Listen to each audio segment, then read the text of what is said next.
عیبوں پر پردے ڈالتا ہے۔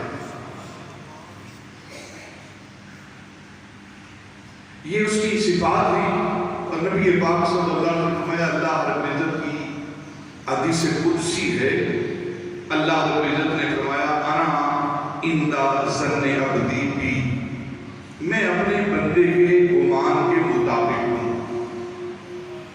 انا عند ظن عبدی بخاری شریف کی حدیث پاک ہے، میں اپنے بندے کے گمان کے مطابق ہوں، میرا بندہ جو میرے بارے میں گمان رکھتا ہے میں اسی گمان کے مطابق ہوں۔ تو ہمارا رب غفار بھی ہے اور ستار بھی ہے، وہ بخشنہار بھی ہے اور عیبوں پر گناہوں پر پردے بھی ڈالنے والا ہے۔ ایک ہے توبہ اور ایک ہے استغفار، دونوں کے اندر فرق کیا ہے؟ توبہ اور استغفار۔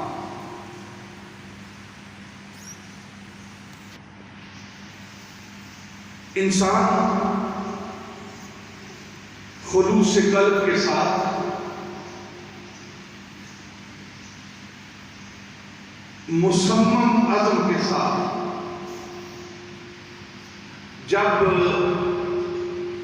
ترک گناہ کرتا ہے، گناہ کو چھوڑنے کا ارادہ کرتا ہے، تو اس ارادے کا نام توبہ ہے۔ اس ارادے کا نام جب انسان آنکھوں میں آنسو لے کر، دل میں ندامت لے کر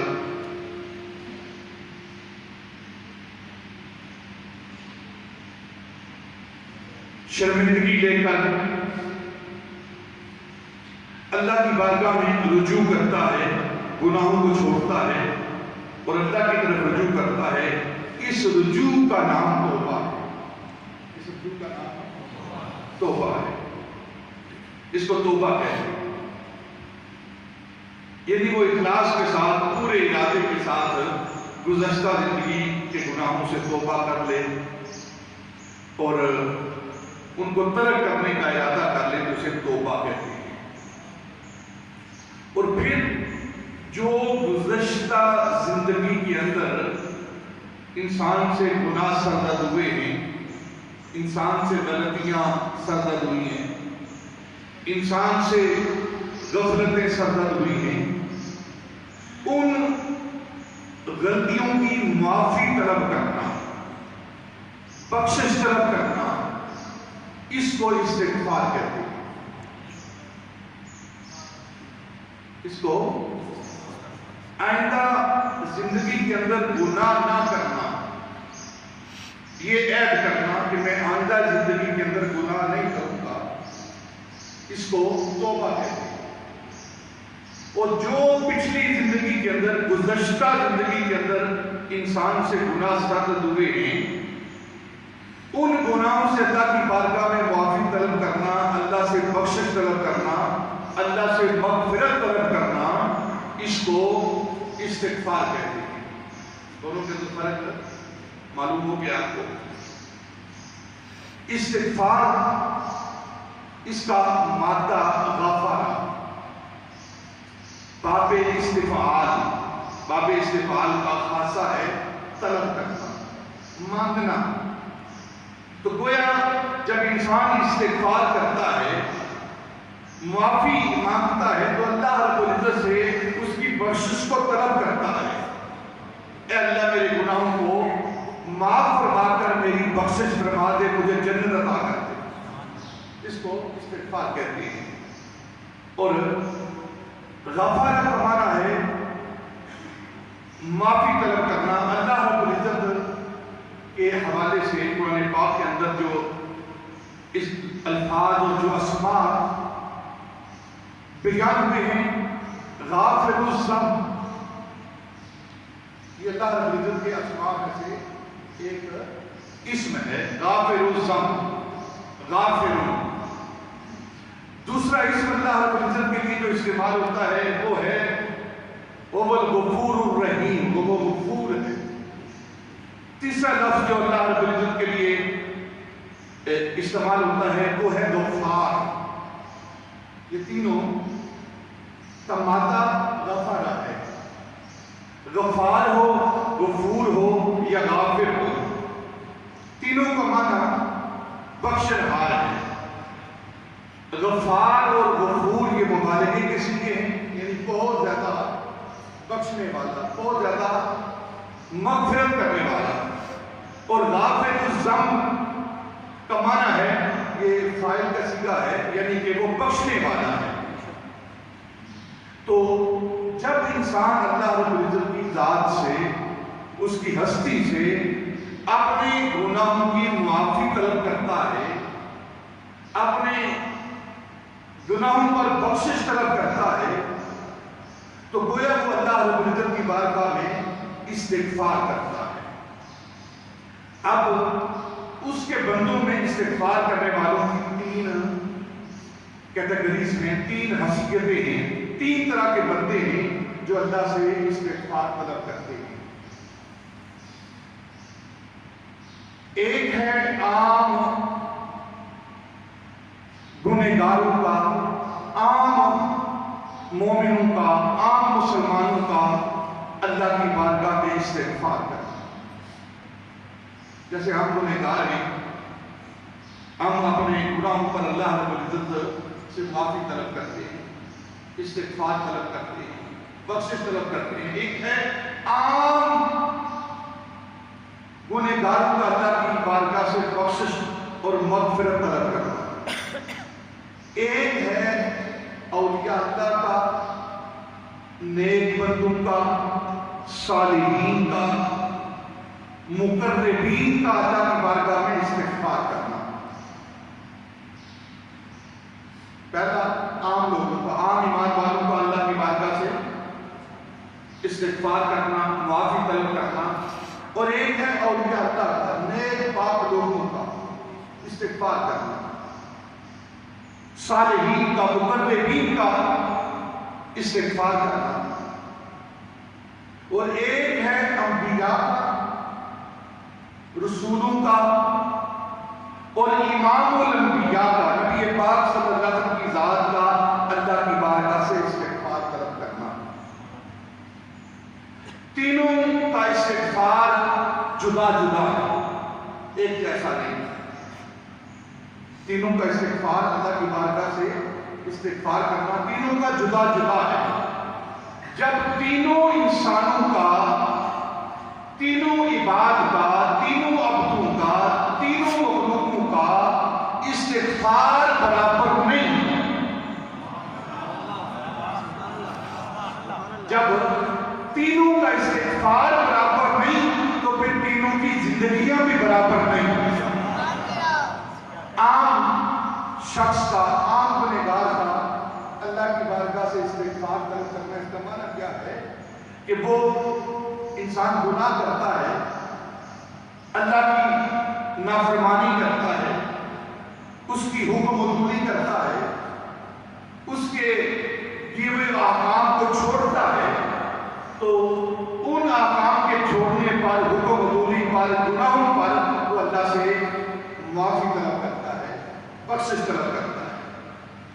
تو عام انسان کا استغفار وہ گناہوں پر معافی طلب کرنا ہے، وہ معافی طلب کرنا ہے. ایک ہے نیک لوگوں کا، صالحین کا، اولیاء اللہ کا، بزرگان دین کا، مقربین کا اللہ کی بارگاہ میں استغفار کرنا.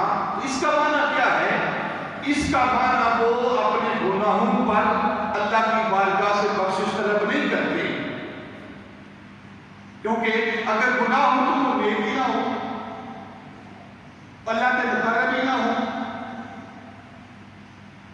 اللہ کی ولایت کا درجہ نہ رکھتے ہو، تو اب وہ اللہ کی بارگاہ سے جو استغفار طلب کرتے ہیں تو ان کے دل پر جب بتقاضۂ بشریت کبھی غفلت کا پردہ آتا ہے اور تھوڑی دیر کے لیے وہ اللہ رب العزت کی طرف سے غافل ہوتے ہیں، تو ان کا استغفار اس غفلت پر ہوتا ہے.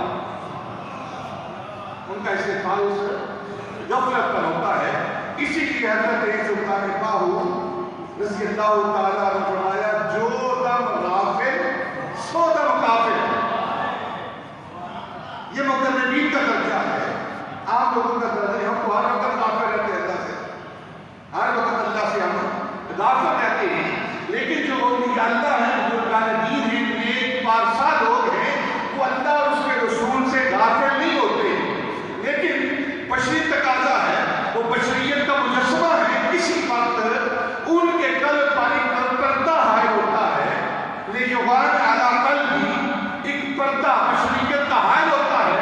اس پردے کی وجہ سے ان پر غفلت آتی ہے، تو اس غفلت پر اللہ کی بارگاہ میں توبہ کرتے ہیں. جیسے حضرت ابو العباس مرسی رضی اللہ تعالی عنہ، یہ حضرت امام بصری رضی اللہ تعالی عنہ کے لوگوں سے، حضرت ابو العباس مرسی اسکندریہ کے اندر، مصر کے اندر ان دونوں کے آمنے سامنے مزار ہے. حضرت ابو العباس مرسی رضی اللہ تعالی عنہ یہ کون ہستی ہیں؟ ان کی کیفیت یہ ہے کہ ہر وقت یہ نبی پاک صلی اللہ علیہ وسلم کی حضوری میں رہتے ہیں.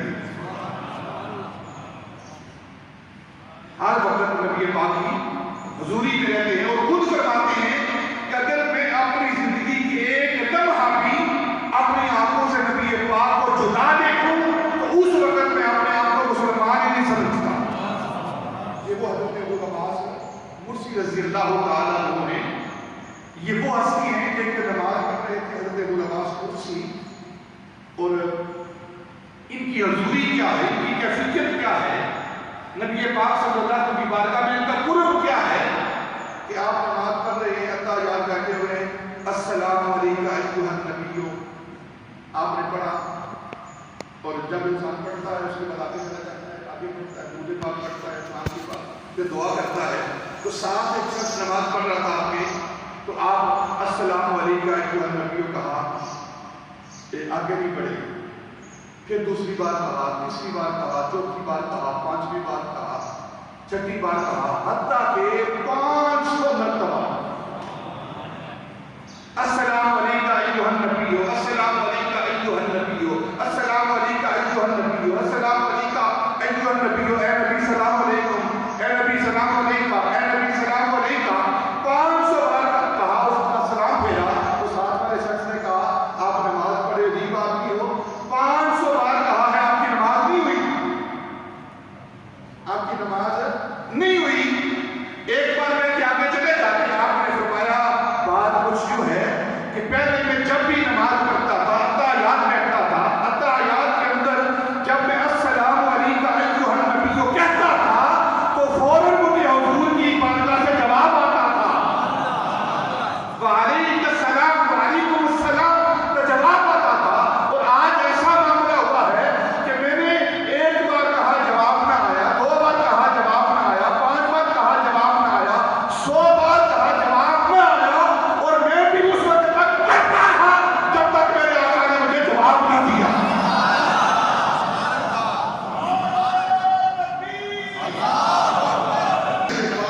ہمارے جیسا نہیں ہے جو ہر وقت حضوری میں رہتے ہیں، اللہ کی بارگاہ میں، اس کے محبوب کی بارگاہ میں رہتے ہیں.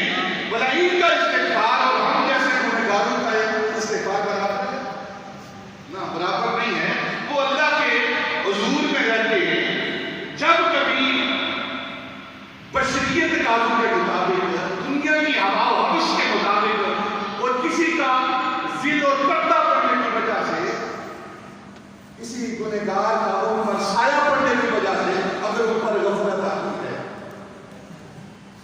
دیکھیں نا، آپ یہ سوچیں کہ کسی گنہگار کا سایہ پر پڑنے کی وجہ سے ان پر غفلت آتی ہے. اگر آپ کے پاس کوئی ایسا شخص آ جائے جس کے جسم سے بدبو آ رہی ہو، جس کے جسم سے بدبو آ رہی ہو، تو کیا جو نفیس مزاج رکھنے والا ہے، جو طیب و طاہر مزاج رکھنے والا ہے، اس کے مزاج کے اندر خرابی نہیں ہوگی، اس کا مزاج خراب نہیں ہوگا، اس کا وہ معاملہ مقدر نہیں ہوگا، کیونکہ دوسرے کی وجہ سے اس کے نظام کے اندر، اس کی لطافت کے اندر، اس کی پاکیزگی کے اندر فرق آ رہا ہے. اسی طرح معاشرے کے اندر جب کچھ لوگ ایسے ان کی مجلس میں آتے ہیں تو ان کے گناہوں کی وجہ سے ان پر معاملات اثرات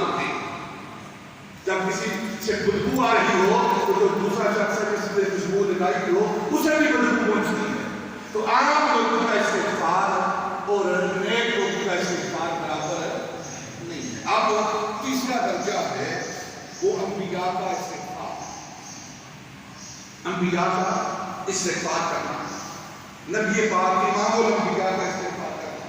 نبی پاک صلی اللہ علیہ وسلم نے ارشاد فرمایا، بخاری شریف کے حدیث پاک ہے، انی لاستغفر اللہ ربی فی کل یوم 70 مرہ۔ نبی پاک نے فرمایا کہ میں ہر روز فی کل یوم 70 مرہ، ہر روز اپنے رب سے 70 بار استغفار کرتا ہوں۔ یہ بخاری اور مسلم کی حدیث پاک ہے۔ تو آپ